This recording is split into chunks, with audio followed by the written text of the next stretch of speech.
নমস্কাৰ সাধাৰণ জ্ঞানৰ অন্য এটা ভিডিঅ'লৈ সকলোকে স্বাগতম জনাইছো এই ভিডিঅ'টিৰ মোৰ প্ৰথম প্ৰশ্নটি হৈছে ফিফাৰ প্ৰথম সভাপতিজনৰ নাম কি উত্তৰটি হৈছে মচিয়ে জুলে ৰিমে দ্বিতীয় প্ৰশ্নটি হৈছে বিশ্বকাপ ফুটবলৰ প্ৰথমখন ইনডোৰ মেচ কেতিয়া ক'ত অনুষ্ঠিত হৈছিল উত্তৰ 1994 চনত আমেৰিকাৰ ডেট্ৰয়েটৰ পণ্টেক সিলভাৰডম ষ্টেডিয়ামত হৈছিল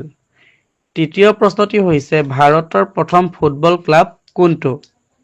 উত্তৰটি হৈছে কলকাতাৰ ডেলহাউসি ক্লাব চতুৰ্থ প্ৰশ্নটি হৈছে অলিম্পিকত ফুটবলত স্থান লাভ কৰা একমাত্ৰ অসমীয়া খেলুৱৈজন কোন উত্তৰটি হৈছে কনক বৰদলৈ পঞ্চম প্ৰশ্নটি হৈছে ভাৰতীয় ফুটবল এছ'চিয়েশ্যনৰ প্ৰথম অসমীয়া সভাপতি কোন আছিল উত্তৰটি হৈছে নুৰুল আমিন এই ভিডিঅ'টিত ইমানেই প্ৰশ্নোত্তৰ আগবঢ়ালো সকলোৱে ভাল লাগিলে লাইক কমেন্ট শ্বেয়াৰ কৰিব আৰু মোক আগুৱাই যোৱাত সহায় কৰিব ধন্যবাদ জয় অসম